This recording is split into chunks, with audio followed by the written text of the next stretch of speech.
Requirements of management per SOX. Let's see. So per SOX 2002, an issuer must disclose whether or not it has adopted a code of ethics, kind of tying into COSO. And we'll see a little bit of COSO on this exam, but really that's more BEC.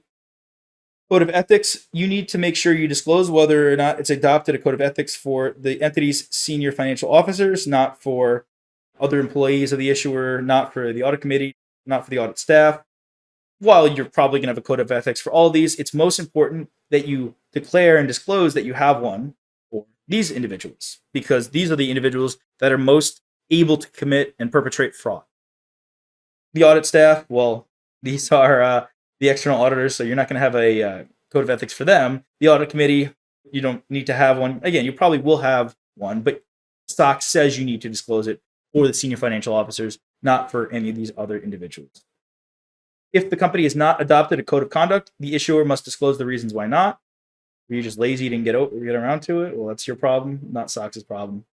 This code of ethics must promote compliance with laws and regulations, fair and accurate financial reporting, and how the company is going to handle conflicts of interest, and they're going to make sure they do that with honesty and integrity. SOX has some more rules and regulations. So per SOX 2002, these individuals, and who are those individuals? These are management, CEO and CFO specifically.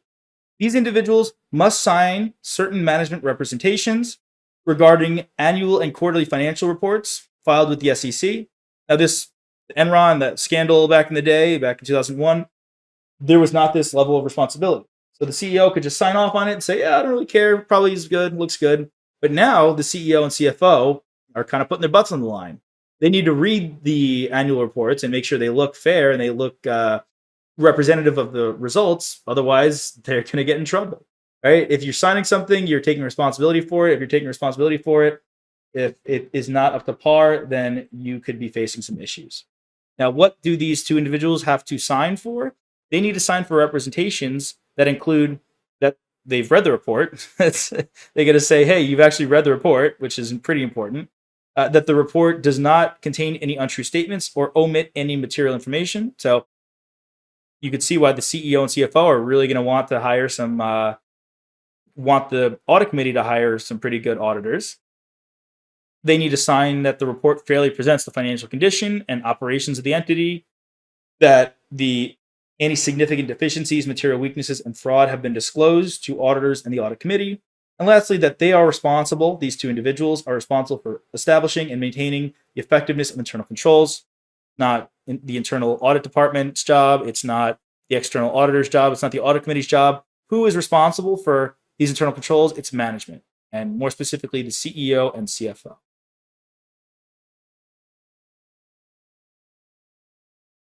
Per SOX 2002, management's report on internal control. So there is this separate report on internal control. Management has to sign these representation letters, and they need to issue a report that includes a statement of management's responsibility to establish and maintain adequate internal controls. You gotta say we're gonna do that, right? We need to include a statement that the auditor has attested to and reported on management's evaluation of internal controls. Now we'll see when we get more into audits that the auditor is not gonna audit internal controls per se, unless you do specific types of audits, which we'll see, integrated audits and internal control over financial reporting. However, the auditor needs to look at what management has said and see if it seems fair and accurate. Lastly, this report needs to include a conclusion on the effectiveness of internal controls. If management says, yeah, the internal controls look good, or unfortunately, they don't look very good at all. Now, this report does not include a statement that there are no disagreements between management and the auditor on the effectiveness of internal controls. Anytime I include something here where it says, oh, but does not have this or should not have this, or we don't care about that, likely a common trick that you'll see on the exam. Keep in mind that these items, you might try to say, oh, this should be included. Nope, this statement should not be included on the management's report on internal control. Hey there, are you ready to not only pass your CPA exams, but truly understand and enjoy the material while studying? I know it seems impossible, right? Especially to enjoy the material? We'll do it together. Tap into the power of cpa.examprep.ai, where we've got personalized quizzes, multiple choice questions, memorization guides, flashcards, simulations, all tailored to your learning. Our adaptive study planning puts you on the fastest path to success and lifts you back up if you fall behind. Avoid wasting your precious time and money attempting an exam with a low chance of passing, because who wants that? We want to get you through this process as quick as possible. Our exam readiness prediction lets you walk in with confidence, knowing that you're prepared for success on exam day. Thankfully, there's no payment method needed to get started, so why don't you come join us? Visit cpa.examprep.ai and let's achieve your exam success together.